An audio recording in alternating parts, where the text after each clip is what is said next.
అందరికీ నమస్కారం అండి. గాంధీ ప్రసాద్ గారు వచ్చారు. వారి దగ్గర టెర్రస్ గార్డెన్ రెన్యువేషన్కు సంబంధించిన అన్ని రకాల పరికరాలు, వస్తువులు అన్నీ ఉంటాయి.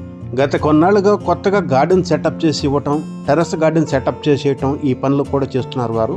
ఆల్రెడీ గార్డెన్ ఉన్న వాళ్ళకి రెన్యువేషన్ చేసి ఇవ్వటం కూడా చేస్తున్నారు. ఉదాహరణకు మన దగ్గర టెర్రస్ గార్డెన్ చాలా సంవత్సరాల నుంచి ఉంది. ఇప్పుడు మన దగ్గర ఉన్నటువంటి ఈ గార్డెన్ని కొత్త పద్ధతిలో రెన్యువేషన్ చేసి ఆయన సిస్టమ్ ప్రకారం చేయడానికి వచ్చారు. ఈ సందర్భంలో గార్డెన్కి సంబంధించినటువంటి మరిన్ని విషయాలు ఆయన అడిగి తెలుసుకుందాం. సరేనండి? నమస్కారం సార్. నమస్తే అండి. నమస్తే. థ్యాంక్ యూ సో మచ్ మమ్మల్ని ఇన్వైట్ చేసి మాకు ఈ ఆపర్చునిటీ ఇచ్చారు. కొత్తగా ఉన్న వాళ్ళకి ఎలాగో చేస్తారు తెలిసిన విషయమే. అవును. గార్డెన్ ఉన్నప్పటికీ కూడా దానికంటే ఇంకా బెటర్గా చేయాలని చెప్పంటే ఏ రకంగా చేయగలుగుతారు, రెన్యువేషన్ చేయాలంటే ఏ రకంగా చేయగలుగుతారు, అవును మీ దగ్గర ఏమేమి వస్తువులు ఉన్నాయి, దానికి గార్డెన్తో పాటు ఇంకేమైనా సప్లై చేయగలుగుతారు మీరు అన్ని విషయాలు మా వ్యూవర్స్ అందరికి ఒకసారి చెప్తారా? యా, షూర్ అండి. సో బేసిక్గా ఏంటంటే మీ దగ్గర ఆల్రెడీ గార్డెన్ ఉంటే ఆ గార్డెన్ మనకు అలవాటు ఏంటంటే చిన్న చిన్న చాలా ఆటలో పెట్టేస్తూ ఉంటాం. అంటే మొక్కలు అన్నది బేసిక్గా ఒక పిచ్చి అండి, వ్యసనం ఇది. సో మొక్కలు పెంచడం ఒక వ్యసనం. ఆ వ్యసనం వచ్చిన తర్వాత ఏమవుతుందంటే ఇంకా మనం ఏం ఆలోచించమన్నమాట. ఏ చిన్న మొక్క కనబడ్డా తీసుకుని వచ్చి ఏదో ఒక చిన్న గుండీలో పెట్టేస్తూ ఉంటాం. అట్లా పెట్టగా ఒక సంవత్సరాలు అయ్యేటప్పటికి ఏమవుతుందంటే మన గార్డెన్ అంతా కూడా మొత్తం నిండిపోయినట్టు అయిపోయి క్లమ్జీగా అయిపోతుంది అనమాట బేసిక్గా. సో దాన్ని ఆర్గనైజింగ్ చేయడానికి కూడా మనకు అంతగా అప్పుడు ఈజీ అనిపిస్తుంది. తర్వాత రాను కష్టమైపోతుంది అనమాట.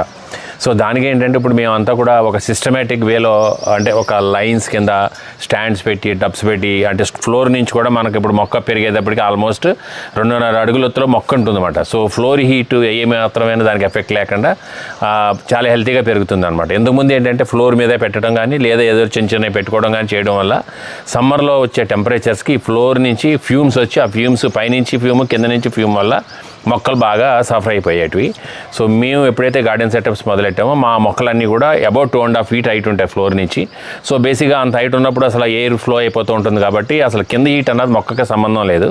పైనుంచి హీట్ అన్నది అది న్యాచురల్గా ఉంటుంది కాబట్టి అందుకనే మా గార్డెన్స్ ఎక్కడో కూడా మేము గ్రీన్ షేడ్ వేయడం అన్నది కూడా లేదనమాట. సో గ్రీన్ షేడ్ అవసరం కూడా ఉండదు అనమాట సమ్మర్లో అయినా సరే. సో మన దాంట్లో స్టాండ్లు కానీ టబ్స్ కానీ దానికి కావాల్సిన మెటీరియల్ కానీ ఇవన్నీ కూడా మా గాంధీస్ గార్డెన్ టు కిచెన్ స్టోర్లో అందుబాటులో ఉంటాయి. సో బేసిక్గా ఏంటంటే మేము ఈ కొత్తగా పెట్టిన వాళ్ళైనా లేదా ఆల్రెడీ ఉన్న వాళ్ళకైనా సరే గార్డెన్ సెటప్స్ చేసి వాళ్ళకి ఇంకా ఈజ్, అంటే ఒక చాలా సులువుగా వాళ్ళు గార్డెనింగ్ చేసుకోవడానికి అనువుగా మనం చేసిస్తున్నాం అనమాట. సో ఇందులో ఒకటి ఎక్స్ట్రా బెనిఫిట్ ఏంటంటే మేము చేసే వాటిలో మీకు అందరికీ కూడా ఎవరికైతే గార్డెన్ సెటప్ కావాలనో మీకు ఈ వాటర్ డ్రిప్ సిస్టమ్ అన్నది ఆటోమేటిక్ డ్రిప్ సిస్టమ్ ఇన్స్టాల్ చేసి ఇచ్చేస్తాము. అది మీ ఫోన్ యాప్ ద్వారా మీరు కంట్రోల్ చేసుకోవచ్చు. త్రూ అవుట్ వరల్డ్ మీరు ఎక్కడున్నా కూడా మీ మొక్కల గురించి చింత లేకుండా మీరు హ్యాపీగా ఉండొచ్చు అనమాట. సో నా దగ్గరికి మా స్టోర్ కానీ మేళా కానీ వచ్చినప్పుడు కలిసే చాలామంది ఈ ఓల్డ్ ఏజ్ పీపుల్ ఎవరైతే ఉన్నారో, అంటే పెద్దవాళ్ళందరూ కూడా పిల్లలందరూ యూఎస్లోనే ఎక్కడెక్కడో సెటిల్ అయిపోతారు. వాళ్ళ కోసం ఎవ్రీ 6 months ఒకసారి వెళ్ళి రావాల్సి వస్తుంది. సో ఇక్కడ 6 నెలలు మొక్కలన్నీ బాగా ప్రేమగా పెంచుకుంటారు. 6 నెలల పైన నీళ్ళు పోసేవాడు ఉండడు, ఎందుకంటే ఇంట్లోంచి మెట్లు ఉంటాయి కాబట్టి కొంతమందికి యాక్సెస్ ఉండదు. దానివల్ల చాలా ఇబ్బంది అయిపోయి బాధతో వాళ్ళు వెళ్తూ ఉంటారనమాట. అట్లా నాతో చాలామంది షేర్ చేసుకునేవాళ్ళు. అట్లా అందులోంచి పుట్టిందే ఈ ఆటోమేటిక్ డ్రిప్ సిస్టమ్. దానివల్ల ఇప్పుడు చాలామంది చాలా హ్యాపీగా ఏమాత్రం ఆలోచన లేకుండా ఫారెన్ కంట్రీస్ వెళ్ళిపోతున్నారు. 6 నెలలైనా సరే 3 నెలలైనా ఎంతనా కానీ. ఎందుకంటే వాళ్ళు ఇక్కడి నుంచి మానిటర్ చేసుకోవచ్చు, కెమెరాలు పెట్టేసుకుని తర్వాత వాళ్ళ యాప్ ద్వారా వాటర్ కంట్రోల్స్ ఇవన్నీ చేసుకుంటే వాళ్ళకి మొక్కలన్నా అయితే మట్టికి నిలబడతాయి. ఆల్రెడీ రిజల్ట్స్ కూడా నేను చూపించాను చాలా చోట్ల మీకు. ఇంకొకసారి మధ్యలో మీ దగ్గర గార్డెన్ ఆల్రెడీ ఉందనుకోండి, ఆర్గానిక్ మెటీరియల్ కానీ అంటే ఫర్టిలైజర్స్ కానీ ఇటువంటివి ఏమైనా దొరుకుతాయి మీ దగ్గర? అన్నీ దొరుకుతాయండి మన దగ్గర. ఎవ్రీ ఐటమ్ దొరుకుతుంది. మొత్తం ఇప్పుడు గార్డెనింగ్ సంబంధించిన ఫెర్టిలైజర్లో కానీ సాయిల్ మిక్స్లు కానీ దాంట్లో కలిపే రకరకాల neem seed, bone meal, mustard cake, sesame cake, castor కేకులు, అలాగే ట్రైకోడర్మా, వ్యాము, ఇవన్నీ ఎవ్రీథింగ్ మా గార్డెన్లో దొరుకుతాయి అనమాట. అన్ని ఆర్గానిక్గా దొరుకుతాయి మా దగ్గర. అందులో బయో పెస్టిసైడ్ కూడా దొరుకుతాయి మా దగ్గర. బయో ఫంగిసైడ్స్, బయో పెస్టిసైడ్స్ ఇవి కూడా దొరుకుతాయి అనమాట. అదే మీరు సాయిల్ని ఆర్గానిక్గా మనం దాని లైఫ్ని ఇస్తే అందులో ఉన్న బ్యాక్టీరియా లైఫ్ ఉంటే మనకి అవిశ్రాంత సైనికుడు ఉంటాడు మట్టిలో, ఏంటంటే వానపాము. సో అది ఎప్పుడు నిత్యం చాలా రెస్ట్లెస్గా పనిచేస్తూనే ఉంటుంది అనమాట.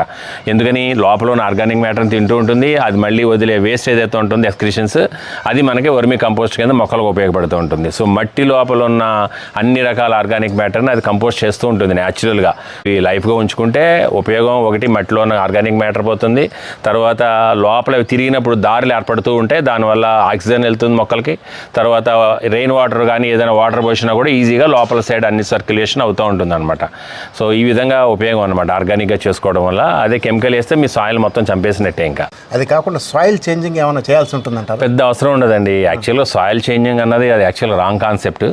సో సాయిల్లో ఉన్న లైఫ్ని మనం ఎప్పుడు మెయింటైన్ చేస్తూ ఉంటే సాయిల్ ఎప్పుడు హెల్తీగానే ఉంటుంది. అంటే మనకు కావాల్సినటువంటి ఆర్గానిక్ ఫర్టిలైజర్స్ యాడ్ చేస్తూ ఉంటాం మనం. అంటే ఇయర్లీ కానీ హాఫ్ ఇయర్లీ కానీ మనం యాడ్ చేస్తూ ఉంటాం. ఇస్తున్నప్పుడు మనం చేంజ్ చేయాల్సిన అవసరమే ఉండదు. అవసరం లేదు. మనం ఎప్పుడైతే ఇందులో కెమికల్ చేస్తామో వాటి లైఫ్ చచ్చిపోయిందో అది వేస్ట్ సాయిల్. అది సాయిల్ కాదు, అది ఓన్లీ డస్ట్ అంతే. ఇంకా జస్ట్ ఓన్లీ డస్ట్ అనమాట. సాయిల్ వెయిట్ లేదు కానీ వాటర్ క్రమేప మొక్కలను తీసేసుకుంటే సాయిల్ ఎటువంటి న్యూట్రియంట్ తీసుకుంటాయి. న్యూట్రియంట్ తీసుకుంటాయి. తర్వాత మళ్ళీ ప్లాంటేషన్ చేసినప్పుడు దానికి సాయిల్ కావాల్సిన న్యూట్రియంట్స్ యాడ్ చేస్తాం. లైక్ మన కౌ మాన్యూర్ కానీ ఘనజామృతాలు ఇట్లా బోన్ మీల్లు. సాయిల్ అసలు అవసరం లేదు. ఏం ఉంచుతున్నాం కాబట్టి అది ఎప్పుడు లైఫ్ ఉన్న సాయిల్ అది. సో దాన్ని మార్చాల్సిన పాడేయాల్సిన పని లేదు. ఒకసారి మనం ఇన్స్టాల్ చేసుకున్న తర్వాత need not to do anything. మధ్యలో 6 months లేకపోతే 2 months 1 year యాడ్ చేసుకుంటూ ఉంటే అంతే. జస్ట్ ఒక టాప్ సాయిల్ లాంటి తీసి మళ్ళీ కొత్తగా కలుపుకుని మళ్ళీ యాడ్ చేసేస్తే సరిపోతుంది. బేసిక్గా దేశీ ఆవులు, ఇండియన్ ఆవులు, వాటిలో ఎక్కువ ఉంటుంది. అది ఆటోమేటిక్గా సాయిల్ని ఎన్రిచ్ చేస్తూ ఉంటాయి అవి. సో సాయిల్ ఎప్పుడు జీవం ఉట్టుబడుతూ ఉంటుంది. అట్లా చేస్తూ ఉంటే మీకు సాయిల్ 10 సంవత్సరాలైనా సాయిల్ హెల్తీగా ఉంటుంది. ఇదేంటి నాతో పాటు మన వ్యూవర్స్ కూడా ఇటువంటి డౌట్స్ అన్ని క్లియర్ చేసుకుంటారని ఉద్దేశం మిమ్మల్ని అడుగుతాను. Thank you. సో ఇప్పుడు మనం అంతా ఇక్కడ ఆల్రెడీ మొక్కలన్నీ ఖాళీ చేసాము ఇదర్బతాన. సో ఇదంతా మొక్కలన్నీ ఖాళీ చేసామండి ఆల్రెడీ. ఈ ఏరియాలో ఇప్పుడు ఏదైతే ఓపెన్ స్పేస్ కనపడుతుందో ఈ ఏరియాలో అంతా కూడా ఇప్పుడు మనం స్టాండ్లు, టబ్లు ఇవన్నీ పెట్టేసి ఇక్కడ చేయబోతున్నాం. మొత్తం అంతా కూడా సెటప్ అంతా కూడా ఇదండి. చూశారు కదా, ఇందుట్లో ఏదో ఒక విషయం ఎవరో ఒకరికి ఉపయోగపడుతుందనే ఉద్దేశంతో ఇలా వీడియో తీయడం జరిగింది. ఇలా గార్డెన్ విషయాలే కాకుండా మరిన్ని కొత్త విషయాలు, కొత్త సంగతులు తెలుసుకోవాలని చెప్పి అనుకుంటే వెరైటీ వీడియోల కోసం life beyond uniform with Manikonda Hanumantharao అనే మన ఛానల్ సబ్స్క్రైబ్ చేయండి. ఈ వీడియో మీద మీ అభిప్రాయాన్ని కామెంట్ చేయండి. నమస్తే సార్. Thank you. నమస్తే. జై హింద్.